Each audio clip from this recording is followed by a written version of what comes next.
Allahumma arham ummat sayyidina Muhammad.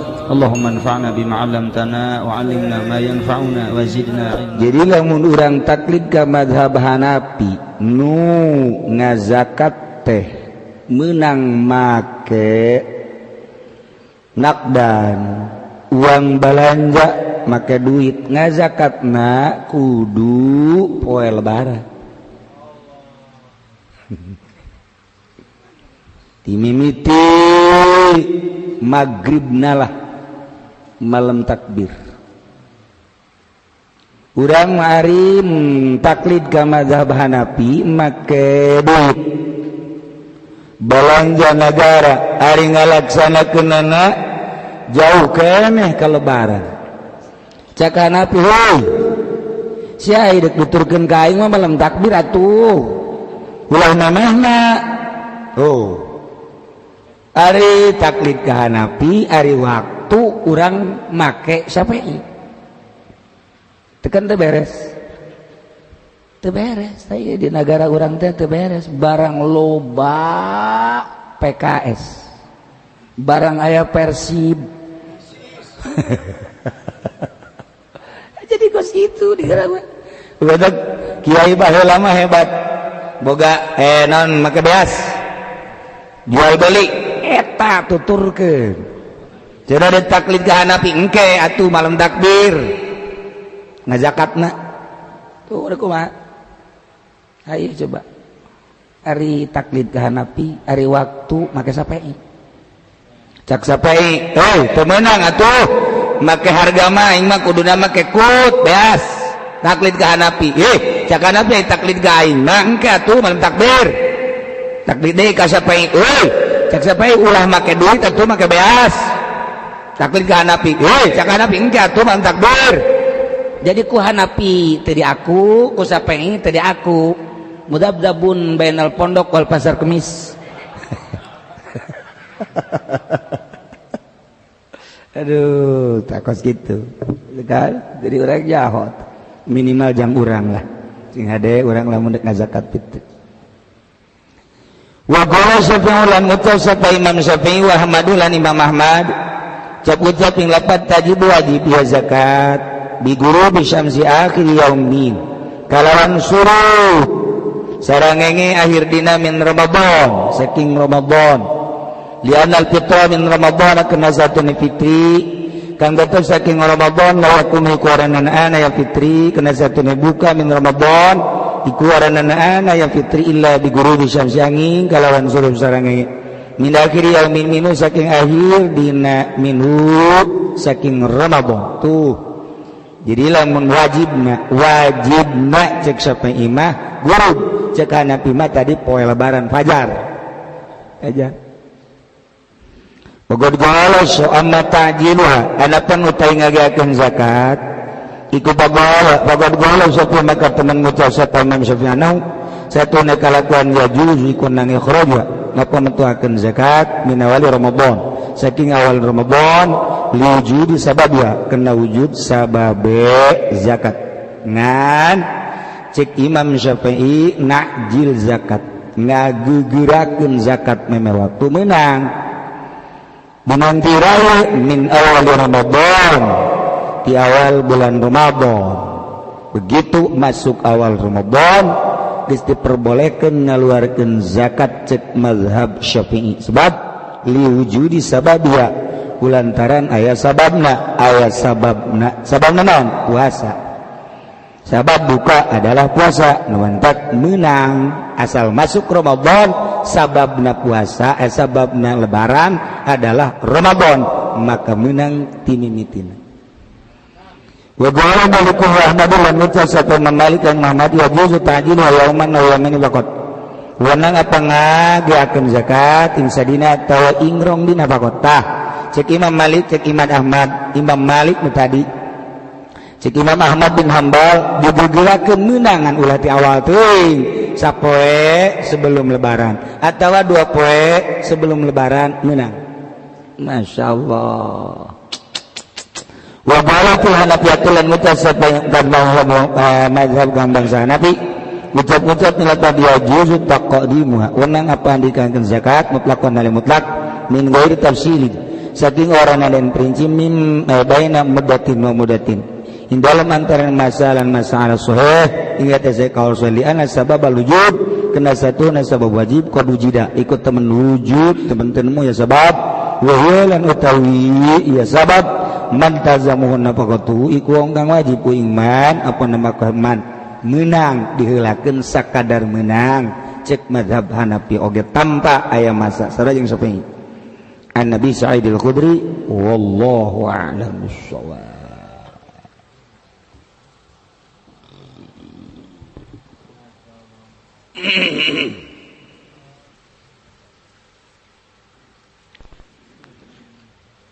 Kama qala Allah Ta'ala fil haditsil qudsi kuntu kanzan makhfiyyan ana ingsun iku kaya simpenan kang den samarkeun pabantu maka demen ingsun anwab yen taden kinawaruh ingsun fa khalaqatul khalqa maka ngadamel ingsun ing makhluk fabi arafuni maka kalawan sabab ingsun ruh ya khalqani ingsun lihada tabayyana anna Allah ta'ala khalaqal insan lima'rifati akarna ikilah iki kuntu kanza dari manyata apa satuhuna Allah ta'ala wa khalaqtul khalqa jata apa satuhuna Allah ta'ala iku ngadamel Allah ing manusia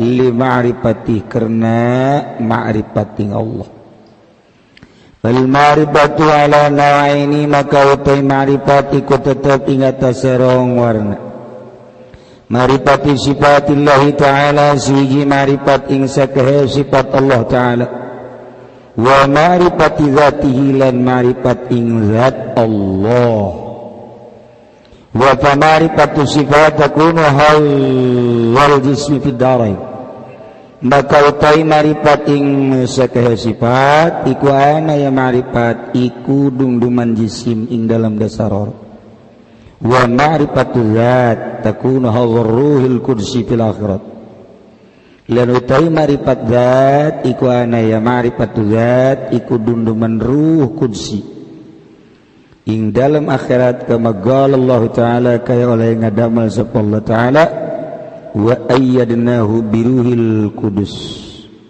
wa hum muayyaduna biruhil qudus wa hatani ma'rifatan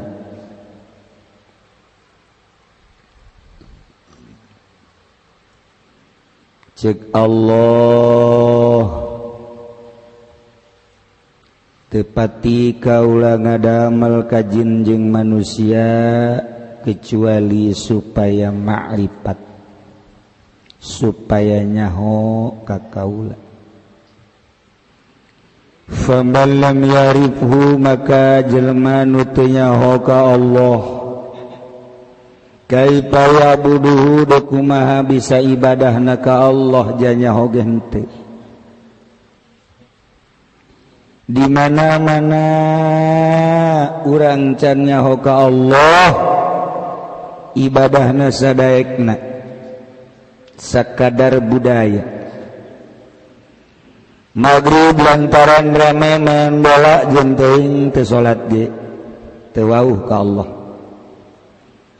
isya lantaran tunduh teu salat can wauh ka Allah subuh teu hudang can wauh ka Allah kos kitulah jelema nu teu wauh ka Allah ibadah sadaek-daek main HP sangeunahna aya mbak dibonceng direm teu puguh karuh abeh tuh kan jadi kudu auh ka Allah bal marifatu innama tasulu bi kasfi hijabin nafsi an mir'atil qalbi marifat bisa hasil ku disingkapkeun hahalang nafsu an mir'atil qalbi tina kaca ati bitasfiyatiha ku dibersihan kaca enteng lamun teu dibersihan timbul jamur kebal-kebal teu bisa pakai ngaca mobil lamun teu dibersihan jamuran ketika aya hujan kanyahoan teu jelas kaca remeng-remeng nabrak itu kene berbagai kaca-kaca lamun teu dibersihan teu jelas kumaha teh bersihan ku urang aya kacaan hate cara ngabersihan hate babari urang neangan minyak aju neangan elak belah dada urang hatena belah minyakan lamun aya minyak ke sapirtus beuleum paeh bisa jadi ngabersihan hate mah kacana bikasfi hijabin nafsian miratil qalbi carana bitasfiyatiha dibersihan iji ulah aya dunyaan hate teh setungtung aya dunyaan ngaco hate ulah aya motor, ulah aya mobil, ulah aya sepeda, ulah aya karung, ulah aya nanaon, moal ulah aya bersiha. Urang merenung zati, lamun Kangjeng Nabi marek sarete kabeneran aya anu mawakeun.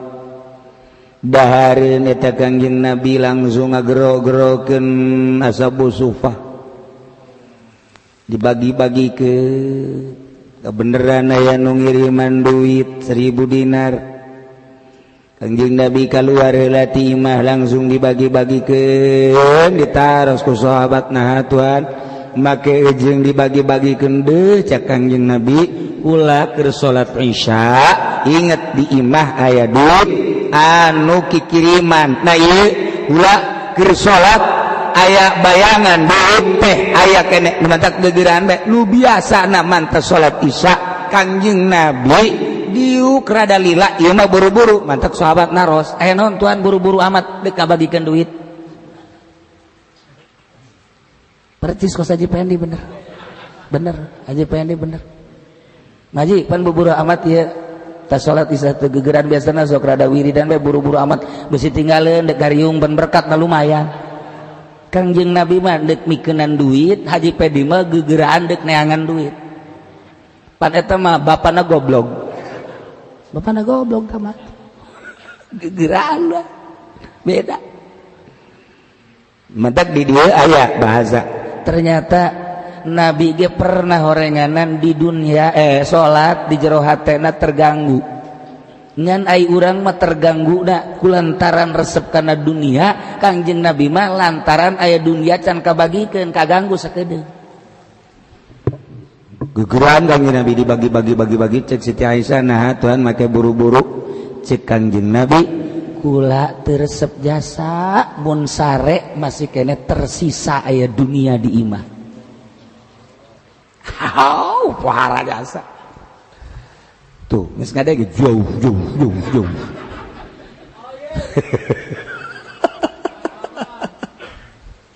atuh boro-boro deuk kabagikeun potongan si eta mah puguh deuk neangan deui padahal nu di imah ge can kadahar cau aya keneh deuk neangan cau deui pan eta mah tolol jasa tah ieu urang hese jasa tah dunia ulah aya geura dunia di jero hate bersih sageusna dunia ulah aya makhluk kan urang mah inget ka bos sebab ayeuna urang teh anak buah bos urang mah inget ka bapa buah lantaran urang jadi anak buah urang mah inget ka pemimpin-pimpinan lantaran urang nu dipimpin selalu kitu bae nu mantak moal jadi wali-wali moal datang ke kiamat kita bakos gitu masih kene aya makhlukan di jero hate Malah mal bisa. Piceun ieu cara ngabersihan hate. Bersihan geura hate. Carana renung merenung. Awak sia teh dijieun ku Gusti moal kebel. Bukti moal kebel ja bapa geus eueuh komo bapa kolot. Tetangga geus areueuh engke ge kagiliran sia bakal eueuh. Ketika pae sok maneh datang ka kuburan, maneh pae datang heula ka kuburan tanya ahli kubur, ulah zarah teh hayang sugih, ulah zarah teh hayang naik jabatan, goblok teh zarah kos kitu mah. Tolol. Komo teh nyieun gerakan zarah supaya untung dina zarah dikutuk sia ku wali. Namantak jelema anu ngaberangkat-berangkatkeun ka Mekah aju teu berkah ge kurang-kurang nama lantaran niat teu beres. Satu sisi batur ka Mekah, di sisi lainnya nama meuli mobil. Nini hayang ka Mekah ngajualan harta, anak kotok ge dijual, ai pamimpin ka Mekahna meuli Avanza. Teu etis. Sing ade ibadah. Sing ade kecuali dek nanter bae yang malillahi ta'ala bisi salah ajunya nana mere lain deui teh urusanana aju bae dikembangkeun ge aju bae dikembangkeun asal rada deureus bae dikembangkeun supaya mere kumaha tah eta teu beres teu beres ge bersihan hati tafakuran tanya ahli kubur lamun teu mah Zaid nu maot jelema sugih tanya di luhur kuburan teu sondor maca Fatihah teh kudu urang datang ka kuburan diuk Zaid maneh geus sabaraha taun ieu maot seakan-akan nyana ngajawab geus aya 10 taun mah Zaid hayang nyaho masa hirup maneh teh luar biasa usaha maneh mobil ambalaya perusahaan maneh pohara pemajikan leuwih ti hiji ku aing ditanya ku ari ainal ahlu ka mana ku ari pemajikan saling ganti maneh Karawang Subang mana pemajikan ainal walad mana anak ainal mal mobil ka mana perusahaan ka mana ayo ainal bait mana imah ku mana dibangga-bangga mana hayo geura nyanang ke ngajawab pemajikan ditinggalkeun ku kaula lantaran lain alam sabaraha mana boga pemajikan 4 tinggalkeun ngora keneh lain ngora-ngora deui mejeunna bahenol aja ku ari kumaha milik batur bergilir piala nggak jawab dia atas akan ngajak emang tengah jawab atuh kula tadi bagian bongan sia anak ke mana anak teu bareres lantaran tadi pasantren kan mobil rebut anak sawah ribut keluarga jeung anak lantaran ninggalkeun sawah yuk kuari kumaha ya karasana nadimna masalafna kaduhung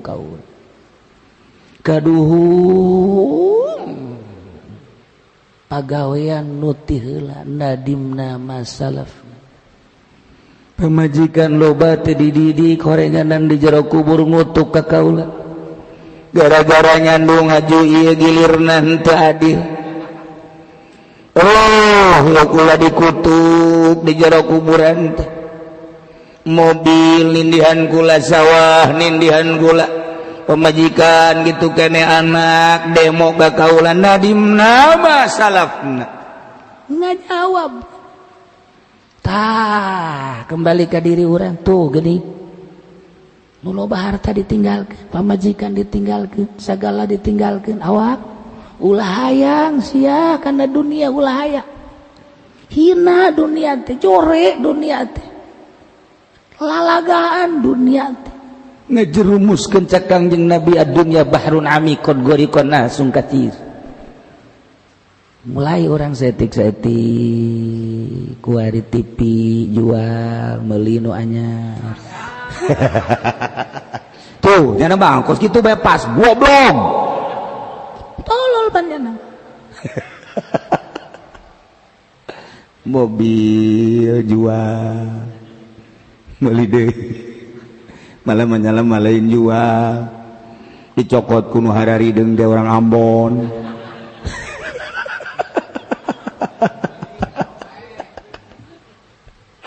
Aja kunyana dipertahankan. Orang Ambon diajak gelut goblok tolol padahal mah atuh geus datang ka waktuna kuduna mobil qadari khairi bae wasari.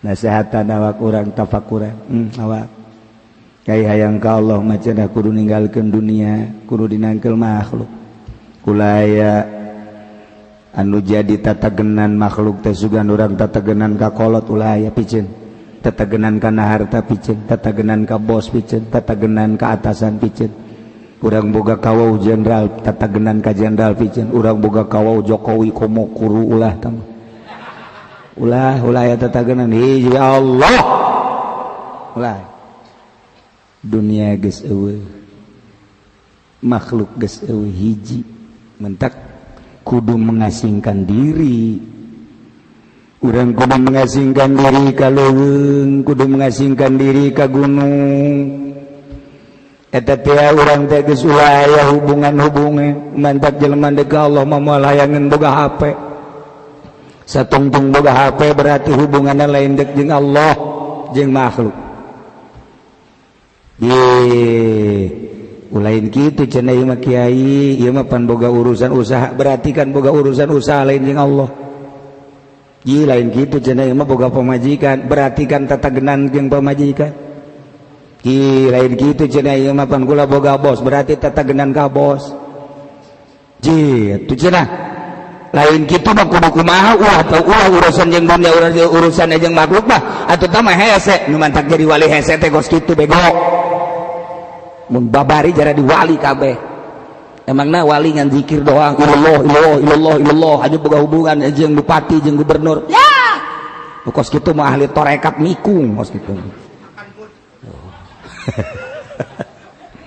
ngorekat si kos kitu kudu perkumpulan torekat tapi kudu udunan manya torekat udunan torekat melepas ti dunia lepas ti makhluk ulah aya ye cenah tuh urang moal kaambeu ke manusia eta penyakit karena yang diambuan ku jelema ye atuh ge jelema ngabutuhkeun ka urang eta penyakit karena nu kos kitu mah tarekat balain kitu Allah atuh batur ge ka urang kumaha wah pikiran batur aing sorangan engke cenah kumaha lamun ngondang ngariung eta ngaranna lain tarekat segala yang diundang ngariung segala mamaca yang diundang goblok lain kitu tarekat hiji ka Allah ci cenah emang kudu kitu hirup tah lamun sia nanyakeun kudu kitu berarti sia mah hirup syariat bae geus bae hirup di syariat bae haju mun syariat ka sorga mah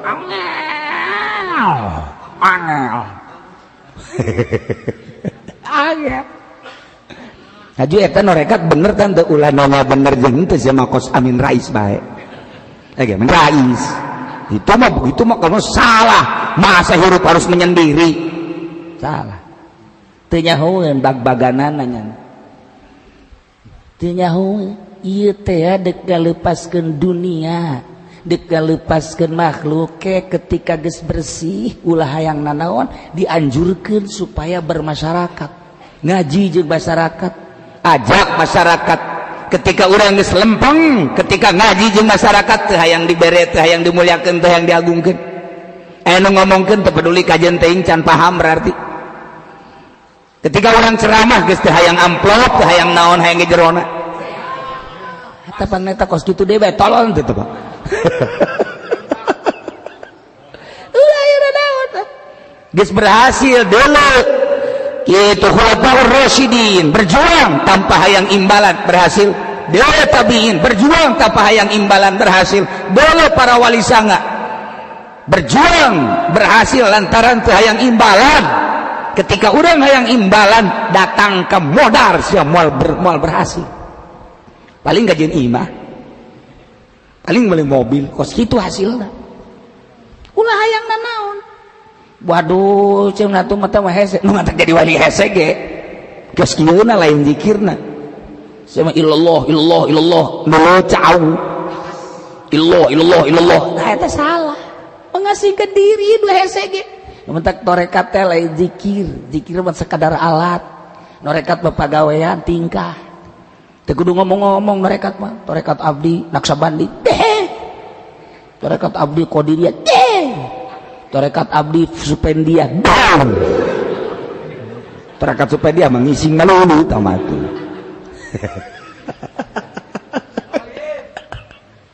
Tuh geus teu kudu ngomong, torekat teh kudu ngege kajawan. Asal ieu dibere duit teu beres bikeun ka batur. Asal ieu kadaharan teu pati bagus teu didahar ku jana bikeun. Asal ieu pakaian di deuleu nu merekna kurang pati beres teu dipake kumpulkeun ke jual. Emang sih begitu baik diajak bener nah hese diajak bener nah kadinya deui hese tuh jadi lamun aya jelema norekat kemudian babarengan jeung pamarentah ngadahar duitna lain 100% lain 90 dia 150% lain parekat temantak hese jadi wali kos kitu hesena. Kumaha lamun babarengan jeung pemerintah kemudian dakwah? Masalah. Aya geus usul mah. Asal pamerena ulah diterima. Aya tahu atuh pugu mah sia. Tuh, nyana geus ngajawan eueuh cenah kana. Janyana ge meureun hayang kabere bae. Yes. Jadi teh kudu ngomong norekat jeung urang ulah suuzon kanu jeung pamarentah, ulah suuzon deuleu heula. Gus Dur mah lain jeung pamarentah jadi presiden nya nama. Wali sanga Raden Patah mah jadi raja. Syekh Syarif Hidayatullah jadi raja. Syekh Maulana Hasanuddin Sultan Maulana Hasan raja sultan teh. Itu masalah. Asal ulah kabita kana dunia. Urang mah kakarek jadi kiai bae jadi kiai malah ustad. Disebut maji ke mana? Bobong. Mang Haji ustad atuh. Sia mana naon teh Mang Haji, sakumaha tukang lauk mang. Tadi mang, kayak tukang lauk kos gitu mah. Wayana ustad atuh. Tak kiai tolol, tak ustad tolol. Lamun di kiai bade ka mana? Tah kitu. Aing ngasana tiis kana hate. Tah eta kos kitu teh aya jurig teh kiai kos kitu. Komo ieu mah kiai lain, ustad lain make kaha Supendi. Tah bapana jurig. Mbahna tah mah. Hese norekat teh dua teh senyum-senyum bae. Kajeun deui nya ngaku norekat. Di deuleu heula langkah-langkah lain-lain bae. Kajeun teuing nya ka urang ngomongkeun geus sok sambarangan we. Deuleukeun tungtung. Nu lain mah lain bae kajeun kuku. Wajeun teuing kuku mah nya Habib 1 juta kali Habib lain-lain bae. Bab torekat. Nya putra kiai sanajan putra kiai lain-lain bae. Ieu mah urusan norekat. Jauh tina dunia, jauh tina makhluk kara. Oh berarti cenah norekat mah kudu susah tuh. Siapa bodoh? Siapa dasar bodoh hese diajak pinterna. Alabatan hurang siapa? Jaga hurang nu bodoh mah. Sebab kadeuleu otakna teh di hulu. Lain gitu. Urusan dunia, urusan Allah. Usaha. Cenah pabelit kiai nu mantak sama pabelit bae nya bodoh. Pan cenah tadi ulah resep kana usaha pan dagang tuh mantak angel ngajina. Angel teu meunang cepet-cepet teu meunang. Mantak kitab ieu mah teu meunang diaji ku pantar-pantar sia teu meunang sabarang. Sia teh ka saha cenah kiai? Ka eta.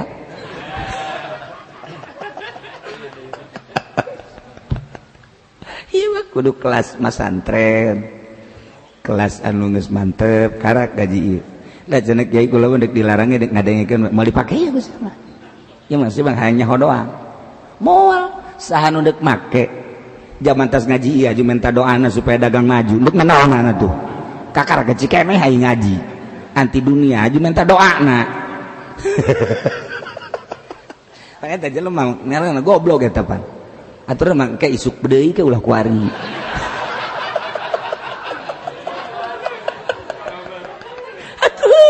ieu tep nyarnya asapan masyaallah ieu urang keur diajak lalakon tentang ilmu kawalian ya nu penting mah nyaho bae heulanan ja make mah moal atuh buktina boro-boro nyepi sabulan nyepi saminggu boro-boro ye pugu kakarak ge jam 12 batu ditelepon hei kadieu emang kana ieu aing sepi sorangan pancen norekat pan kesepian tolong teh coba ieu eta teh lain norekat tuh kos kitu mah ngaranna ngahakekok hese nah ieu nu mantak urang ulah sembarangan si anu norekat deleula ketika dibere ku pamarentah nariman teu buku pondok nage cenah nang diupati geus putus langsung lain